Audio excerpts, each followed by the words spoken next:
what we were discussing is about LSA, Link-State Advertisement.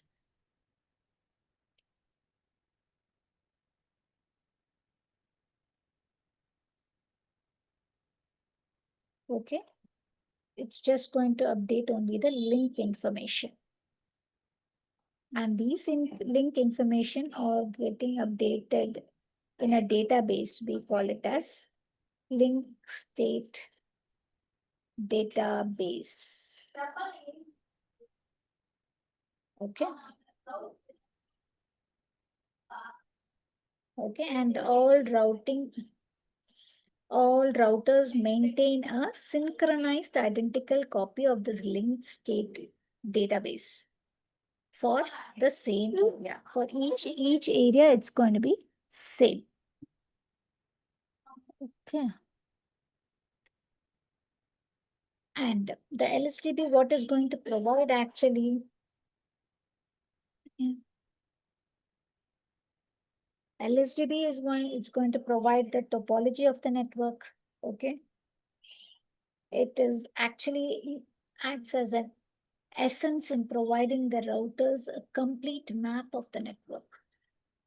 Okay, so so we will not be able to see exactly, we'll be able to see only the output. Like, okay, so and so network is connected, so and so network is getting this next op and getting connected to a different network. Likewise, the database is seen for us. But for OSPF, in order to router, it understands as a topology diagram of a network. It gives a complete map of the network, this LSDB, link state database. So all OSPF routers runs a it's not coming. Dijkstra shortest path algorithm. That is the link state routing protocols algorithm. Based on this algorithm only, it is constructing a loop-free topology to find the shortest path. Okay, I must have. This is just an algorithm, a predefined algorithm, which actually the OSPF router uses.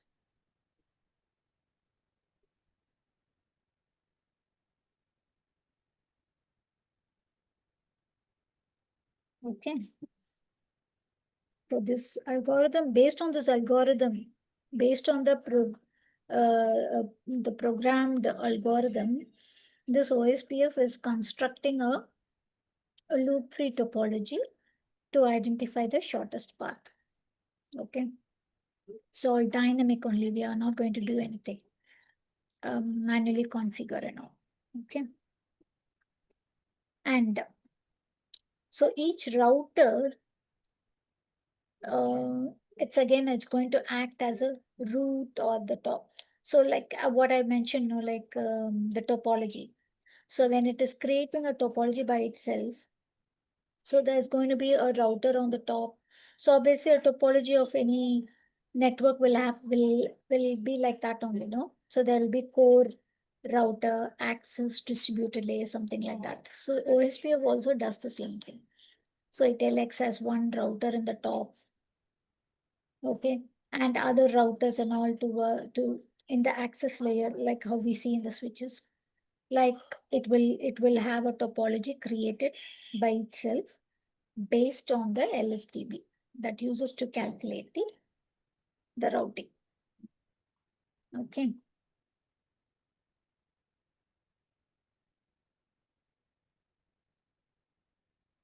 So this OSPF is again a widely used supported protocol.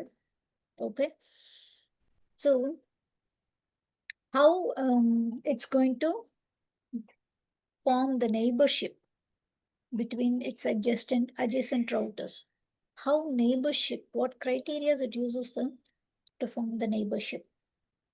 So when two routers should be running OSPF on the same link to form the neighbor relationship. So it has to be connected through the same link.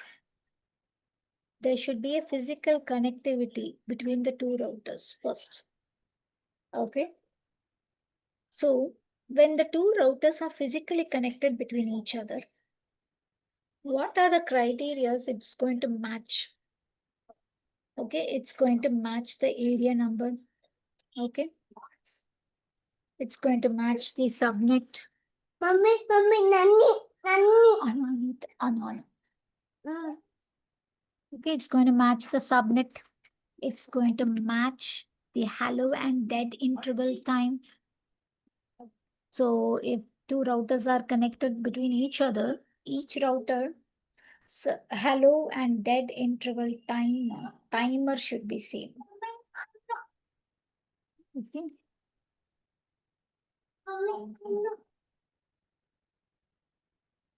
And then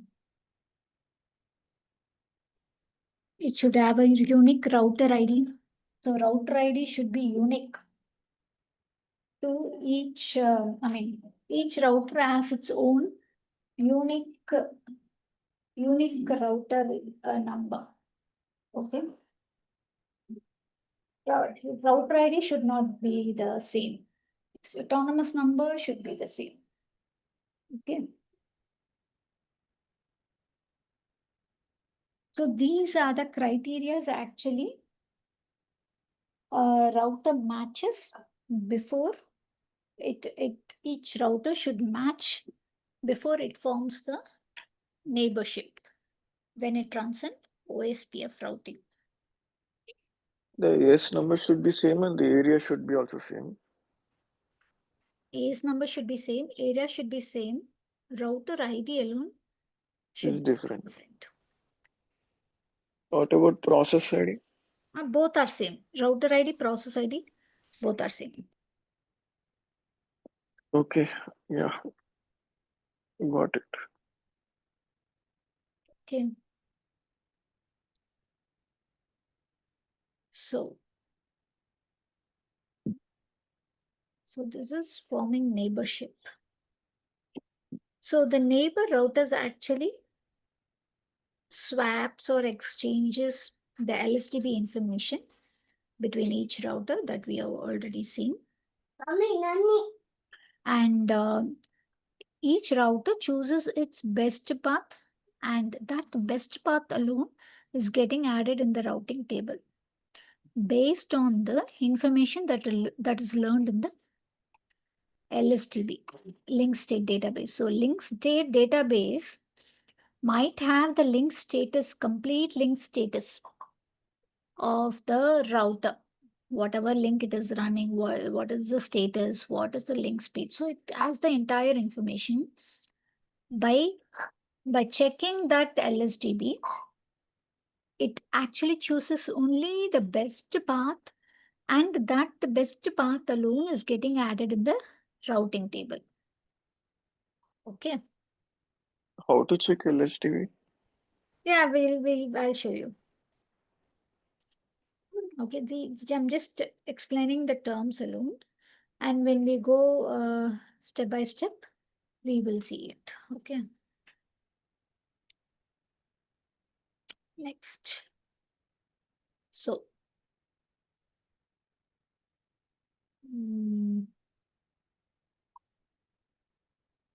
then state. Okay.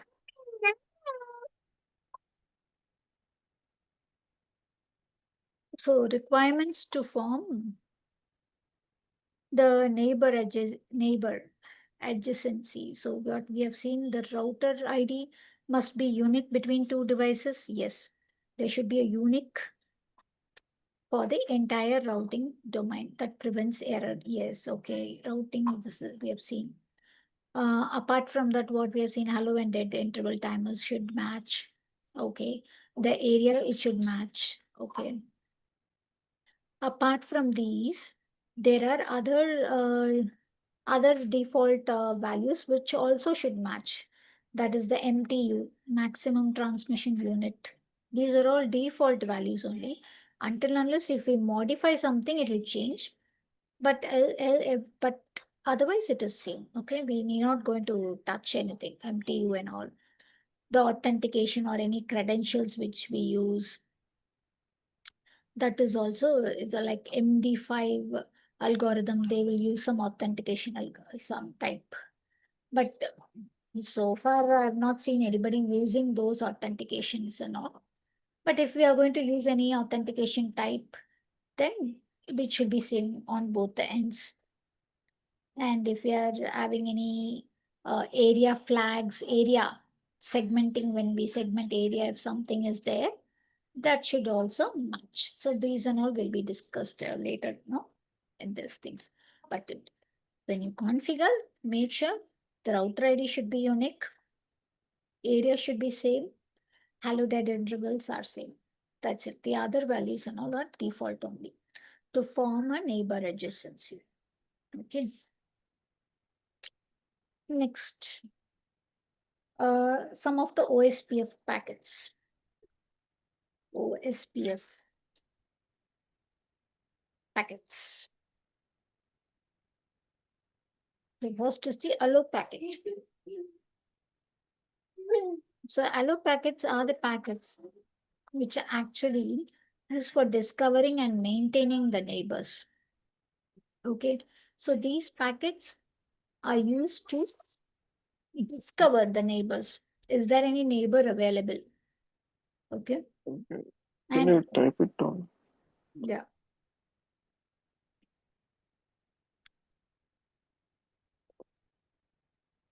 hello packet. So by the word hello itself, you know. So it is just checking, is there any neighbor available? Yes. If the neighbor is available, is the neighbor is live all the time? Is it alive all the time? So for initially, I don't know who are the neighbors. I might have one router, one neighbor, or 5 neighbors. How do I know how many neighbors are available? So I'll send a hello packet on all the directly connected interfaces. The router have multiple interfaces, WAN interfaces, right? So it keeps sending the hello information on all the interfaces. If it is getting a response to the hello, okay, it has a hello. The other router also will give a hello message. And after getting hello message, on a periodical time of say 10 seconds or 30 seconds, it's keep on going to check if that router is still alive, if the router is the router is up or down. So at that time also it's going to keep on sending hello message. So discover and maintain the neighbors. Okay. Then is database description. It's again a packet type. Okay.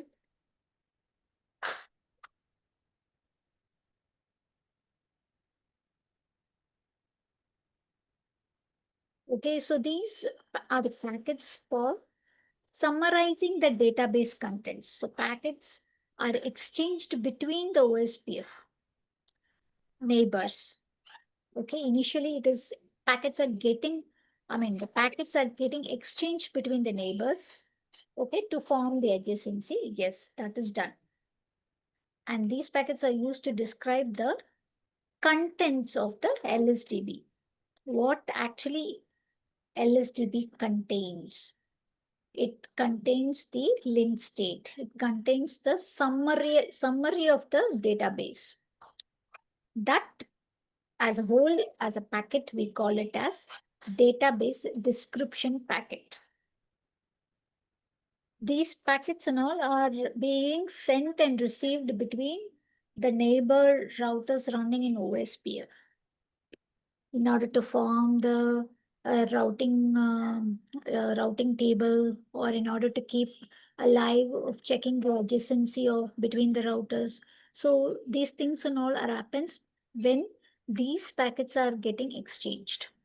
Okay, so database description is nothing but the summary of the LSDB. We already seen initially, right, in the term LSDB, linked state database. So it's the summary contains, it is going to get exchanged. Fine. Next, Okay. sorry, Can you type the definitions? I'm unable to follow. hello, you want to type a? Yeah, anything, whatever you're saying, just after explaining this, typed it down. It will be easy for me to know. Okay.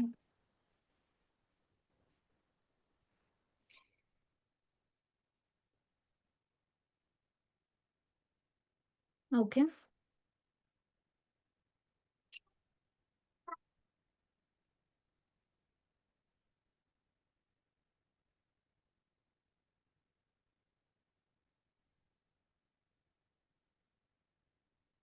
Summarizing the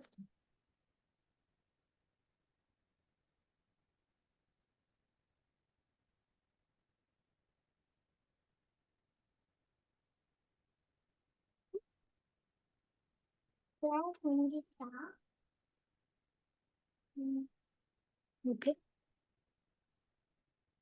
Next, LSR.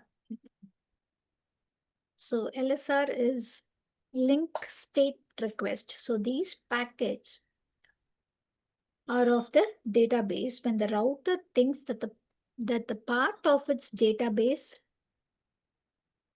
part of the database type, it's the neighbor's database by using the packet type. So LSR request.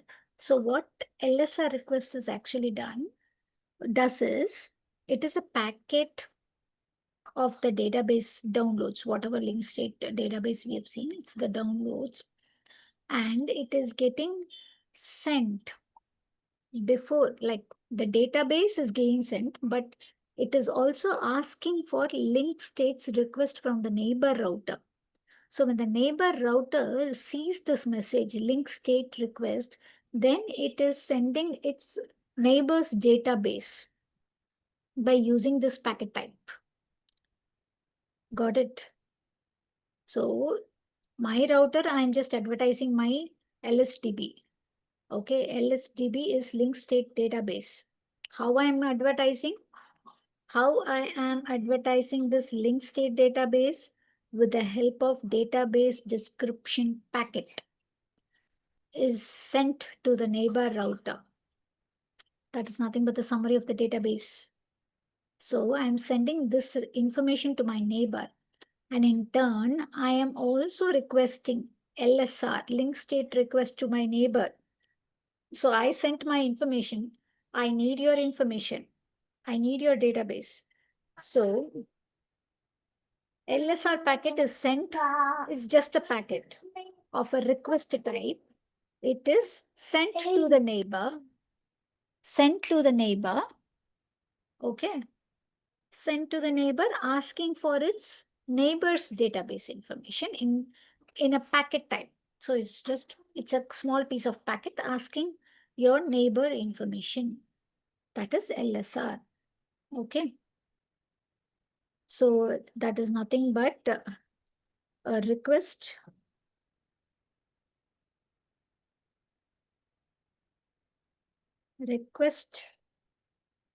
sent to receive neighbors database.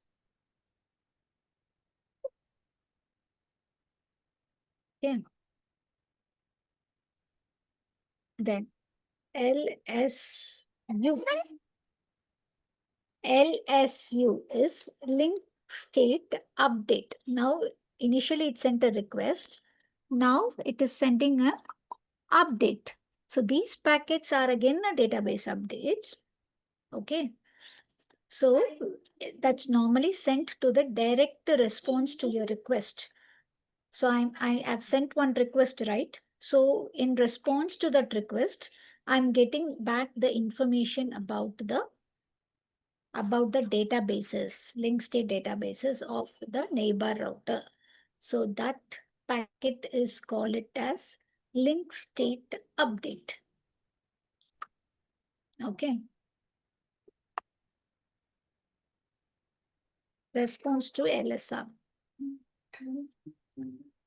Clear?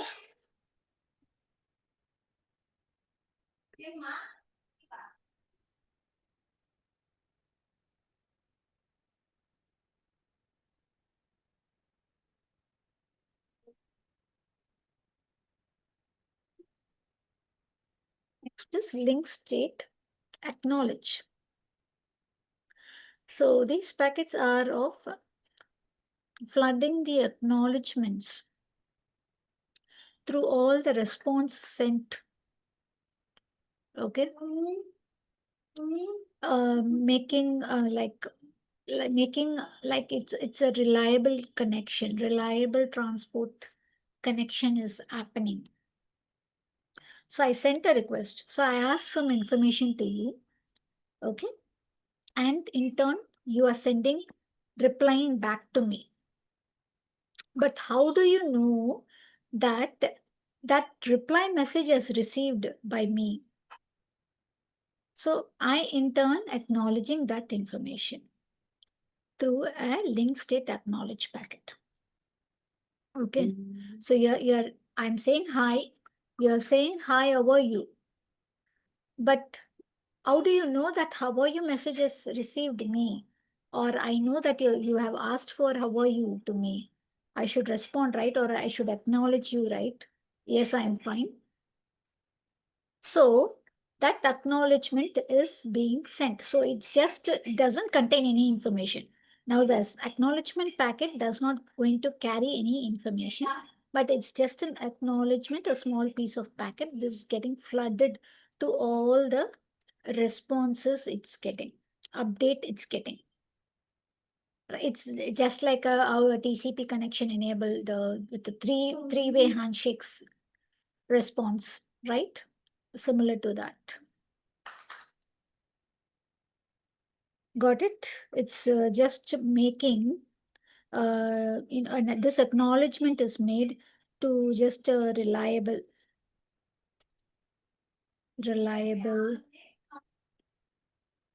transport feature. Saying, okay, the connection or the path between the LSR, LSU, and the acknowledgement, the path which is going in order to exchange the database information between the routers within OSPF is reliable. Got it? That is the link state acknowledge. Fine. You're clear with the OSPF packets? Yes, ma'am. Oh. So these are all the terms which we used. So what you see, this is, if we understand these terms, no, then whenever if we go for explaining some routing concept, then we will just say LSR, LSU being sent, LSDB, LSA. There are 7 types of LSAs actually. So those things and all we will learn in the future classes. So LSA advertisements, link state advertisement has been classified into 7 types based on within the region or within a different region in the sense within the area or within the different area, or only the link, or it sends only the link status. There's one LSA now which sends the neighbor information. So likewise, we name LSA1, LSA2, LSA3, and LSA7. So 7 types of LSAs are there. So now you know what is LSA. Now when we describe all the 7 types, you will be more clear. Okay. So for today, I think it is okay to stop here. Okay, tomorrow we'll see what is available in the OSPF allow packets. Okay, how the neighboring is formed. So when the neighbors are found, what are the steps each router undergoes?